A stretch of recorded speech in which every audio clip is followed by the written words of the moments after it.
Hi everyone, welcome back to my channel study with Ashish. तो जैसा कि आप सभी लोग जानते हैं, आज बिहार शिक्षक थर्ड फेज भर्ती में कुछ एग्जाम्स हुए हैं, जैसे पीआरटी और क्लास 6 to 8 का।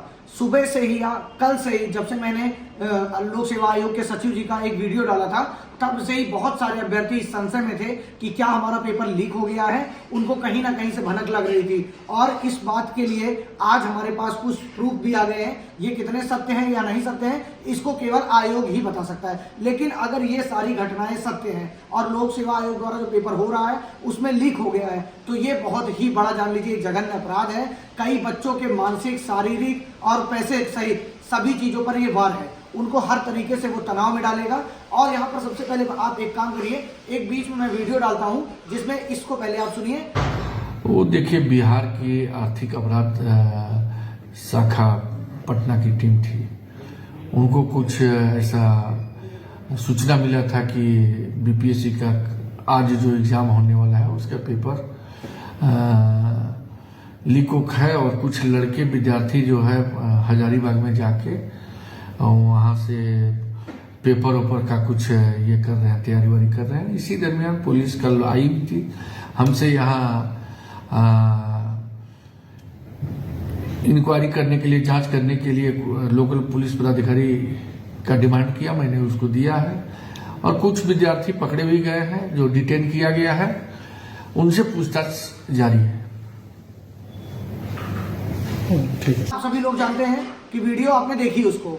अब वीडियो में साफ साफ माननीय जो इंस्पेक्टर साहब हैं या जो भी हैं वो, उन्होंने कहा कि कुछ बच्चे पकड़े गए हैं। पकड़े जाने के साथ हमारे पास बहुत देर से बहुत सारे अभ्यर्थी कुछ डॉक्यूमेंट्स भेज रहे थे, जैसे कि ये देखिए, कुछ करना नहीं है, इसको मैं दिखाता हूँ आपको। यहाँ पर टाइमिंग दिखा रहा है 11:14 पे, यहाँ पर टाइमिंग दिखा रहा है 11:50 पे। तो ये अलग अलग तरीके से अलग अलग डिवाइसेस से आंसर यहाँ पर देखने को मिल रहे हैं और इसमें से लगभग सभी आंसर जो हैं वो पेपर में क्वेश्चन पूछे गए हैं। एकदम करेक्ट आंसर इसमें बताया गया है और उस करेक्ट आंसर का क्वेश्चन हम लोगों ने क्वेश्चन पेपर में देखा है, उसको प्रॉपर मैच किया है। उसके बाद हमने ये देखा कि इसमें सच में ऐसा हो रहा है। तो अब ये सोचने वाली बात है कि जो अभ्यर्थी अभी तक आराम से अपने घर भी नहीं पहुंचा होगा या वो जो सोच कर रहा होगा कि मैंने इतनी मेहनत की थी और मेरी मेहनत हो सकता है रंग ला दे, उन सब पर पानी फिरता हुआ नजर आ रहा है। कितनी सच्चाई है, कितनी नहीं सच्चाई है, इसका आयोग ही स्पष्टीकरण अब दे सकता है। हम लोग का काम है कि आप लोग की आवाज उठाना। और ये जो हुआ है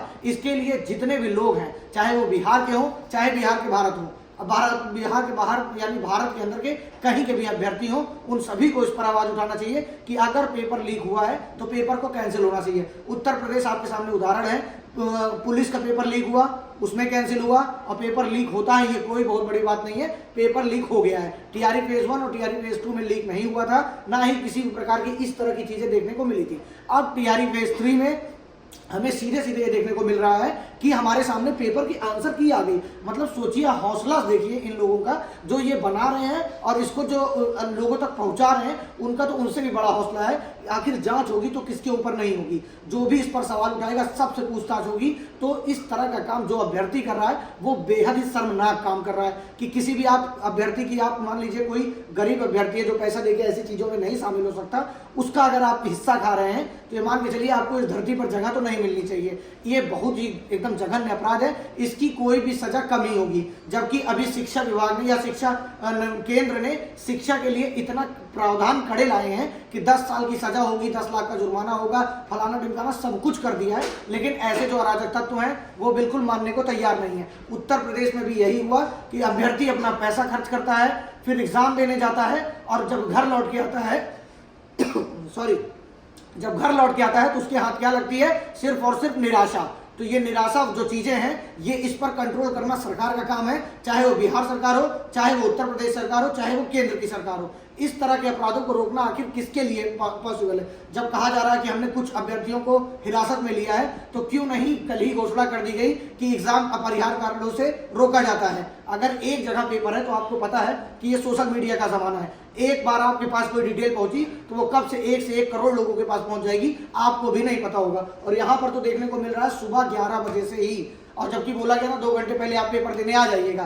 तो इसका मतलब यही है कि जिन लोगों के पास था वो जब पेपर देने के लिए निकले हैं तभी इसको उन्होंने कहीं इधर उधर किया है, क्योंकि आप सभी लोग जान रहे हैं पीआरटी का पेपर 2-2:30 बजे से होना था, तो 2 घंटे पहले आपको जाना था। तो ये लगभग 11:50 11:14 के आसपास का टाइम दिख रहा है। तो अगर ऐसी चीजें हैं और इसमें 1 से लेके 109 तक आंसर दिए गए हैं, अब ये बताइए किसी को भी मेरिट में आना होगा तो 90 नंबर बहुत है। अब जो बच्चा मेहनत किया होगा 80 नंबर लाया होगा, वो घर जाके ये देखने को मिलेगा उसको कि अरे मैंने तो मेहनत करके 80 नंबर लाया, ये 2 घंटे में पढ़ के मुझसे ज्यादा नंबर ला रहे हैं। तो कोई बच्चा क्यों मेहनत करना चाहे, क्यों सब इसी में शामिल ना हो जाए। इस तरह की चीजें अगर नहीं रुकेंगी तो ये लगातार बढ़ता हुआ देखने को मिलेगा। और आप लोग बिल्कुल परेशान मत होइएगा, अगर ऐसी कोई भी चीजें हुई हैं तो हम लोग अपनी पूरी ताकत के साथ इसमें आपके साथ हैं, आवाज उठाएंगे। इसके लिए चाहे धरना प्रदर्शन में आना पड़े, मैं यहाँ दिल्ली से वीडियो बना रहा हूँ।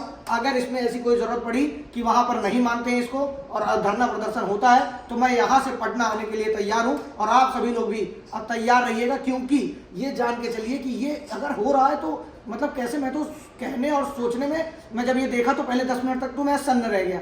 मैं उसके बाद इसको ऑथेंटिकेट मतलब मिलाया, सारे क्वेश्चन को, एक क्वेश्चन को मिलाया, एकदम करेक्ट आंसर। मतलब ये मान के चलिए कि बिहार लोक सेवा आयोग की जो ऑफिशियल आंसर की आनी है वो पहले आपके सामने आ चुकी है। और जो कुछ भर्ती पाए होंगे, अब ये भी कहना गलत नहीं होगा, बहुत सारे कैंडिडेट पढ़े होंगे मैं जानता हूँ, लेकिन अगर लोग कह रहे हैं कि पेपर बहुत टफ था और बहुत बड़ी मात्रा की संख्या में अगर कैंडिडेट कह रहे हैं कि नहीं पेपर तो बहुत ईजी था, मैंने बहुत अच्छा स्कोर कर लिया है, तो हो सकता है उनके पास पेपर है। इसमें कोई बहुत बड़ी बात नहीं होगी, सोचने समझने की कोई बात नहीं है। इसमें 2-4 अभ्यर्थी हो सकते हैं, 10 अभ्यर्थी हो सकते हैं, 100 अभ्यर्थी हो सकते हैं जो मोस्ट ब्रिलियंट हो, आइंस्टीन का दिमाग रखते हो कि वो सब कुछ पढ़े, उनको सब कुछ आ रहा हो। लेकिन इस प्रकार से 109 क्वेश्चन का आंसर इसमें दिया गया है, वो भी सीरियल वाइज, जिसमें आपको देख के खाली आंसर लगा देना। इसको किसी को भी पढ़ा दीजिए जो कभी शिक्षक भर्ती की तैयारी ना किया हो, वो भी जाएगा, जब आंसर देखेगा तो आंसर में टिक लगा के चला आएगा। और 109 दिखाया जा रहा है तो 90, 95, 100 नंबर मारने में किसी को भी दिक्कत नहीं आएगी। तो इस तरह की चीजें अगर हैं और अगर पेपर लीक हुआ है तो इतना ज्यादा नुकसान हुआ है अभ्यर्थियों का, अभ्यर्थी के साथ साथ राज्य की बदनामी होती है, राज्य के साथ साथ पूरे देश पर सवाल उठ जाता है कि आखिर शिक्षा में ऐसा काम होगा तो कब तक। अभी हम उत्तर प्रदेश में देख के उठे ही, हाल फिलहाल में 2 पेपर में ऐसा देखने को मिला, एक पुलिस भर्ती में जिसमें 50 लाख कैंडिडेट अपीयर हुए थे, दूसरी आरओ जिसमें समीक्षा अधिकारी जिसमें 10 लाख कैंडिडेट अपीयर हो थे, सबका पैसा बेकार हो गया। पैसा ही नहीं महत्वपूर्ण होता, आपकी वो मेहनत 2-4-5 महीने की, आपकी वो जो क्लासेस आपने लिया था, सब कुछ धराशायी हो गया। फिर से आपको नए तरीके से करना होगा, और अगर आप नहीं करेंगे नए तरीके से तो ऐसे ही प्रकार के कैंडिडेट अपना 100 नंबर, 105 नंबर, 115 नंबर लेके चले आएंगे और आप बैठे बैठे रह जाएंगे। तो अगर ऐसी चीजें हैं जिसमें आ रहा है, सवाल उठ रहे हैं कि अब भाई सीधी बात है, इसको जो भी देखेगा वो सीधे सीधे पूछेगा कि भैया अगर 11-15 पे ये आ गया तो कैसे हम मान ले कि पेपर लीक नहीं हुआ है। इसमें टाइम दिख रही है, स्क्रीनशॉट हुआ है, बाकायदा जो आया है 2 जगह तो टाइम में गोला करके भेजा गया है, और ऊपर से अभी मुझसे कई कैंडिडेट भेजे। और आप सभी चैनलों को ये चाहिए, चाहे छोटा चैनल हो चाहे बड़ा चैनल हो, जितने भी बिहार शिक्षक भर्ती से अपना चाहे बिजनेस चलाए हो, चाहे बच्चों को पढ़ाए हो, कुछ भी किए हो, अगर उनका फायदा हुआ है तो यहाँ पर अब उनका धर्म होता है कि वो अभ्यर्थियों के लिए आवाज उठाएं, कम से कम इसमें उनका कोई भी नुकसान नहीं होना है। हाँ, इसकी ऑथेंटिसिटी की बात है तो ये काम प्रूव करना लोक सेवा आयोग का है, बिहार प्रशासन का है, बिहार सरकार का है, और शिक्षा विभाग के हेड माननीय के पाठक जी का है, जो बहुत ही राइट व्यवस्था करके चलते हैं। उनको भी इस पर कड़ी कार्रवाई की मांग करनी चाहिए। पेपर भले ही लोक सेवा आयोग कराया हो, लेकिन दिशा निर्देशन शिक्षा विभाग और बिहार राज्य सरकार का होता है, तो इसमें राज्य सरकार को भी इन्वॉल्वमेंट लेनी होगी, चाहे वो किसी की भी सरकार हो, उससे मतलब नहीं है। अगर बच्चे का नुकसान हुआ है तो इसका मतलब हम सभी का नुकसान हुआ है। एक बच्चे की सीट अगर इसमें चली जाएगी तो समझ लीजिए जो बच्चा मेहनत किया है, आखिर वो किस भरोसे जिए। अभी कुछ केसेस सुनने को मिलते हैं बार बार, सिपाही भर्ती में कई बच्चे फांसी लगा लिए, इसकी जिम्मेदारी आखिर कौन उठाएगा। तो ऐसी चीजें बिल्कुल नहीं। और अभ्यर्थियों से मेरा एक ही निवेदन है कि आप लोग बिल्कुल भी लो कॉन्फिडेंस मत करिएगा, हम लोग आपके साथ हैं। हालांकि जो आपके आर्थिक नुकसान हुआ है उसकी क्षति किस प्रकार से हो पाएगी, इसका जवाब न मैं दे पाऊंगा न कोई दे पाएगा, तो आपको फिर से उतना झेलना पड़ेगा। लेकिन वो ठीक है, ऐसा ना हो कि ऐसे अभ्यर्थी जो क्वेश्चन बैंक पा गए या पूरा आंसर शीट पा गए, उनका सिलेक्शन हो जाए और आप 2-4 हजार के चक्कर में रह जाए। तो इससे कोई मतलब नहीं है।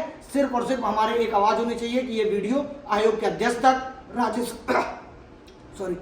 सरकार तक, सब तक पहुंचे, जिससे बच्चों की जो आवाज है वो वहां तक जाए और पेपर को दोबारा कराया जाए। अगर ऐसा कुछ हुआ है और नहीं हुआ है तो 24 घंटे के अंदर राज्य सरकार या बिहार लोक सेवा आयोग एक जारी करे अपना कि हमने ये जांच किया, हमारे ऐसा कुछ भी सामने नहीं आया। आखिर जो अभ्यर्थी पकड़े गए हैं, जो वीडियो आपने बीच में देखा है, वो कहाँ पे हैं और कैसे उनसे कार्रवाई की जा रही है कि अभी तक इतना टाइम हो गया और वो नहीं सामने नहीं आ पाया कुछ भी। तो चलिए नेक्स्ट वीडियो में मिलते हैं, और जब तक ये पेपर की ऑथेंटिसिटी नहीं प्रूफ हो जाती है, हम तब तक इसके लिए आवाज उठाते रहेंगे। बस आप लोग के सहयोग और साथ की जरूरत है। तो थैंक यू सो मच, मिलते हैं नेक्स्ट वीडियो में।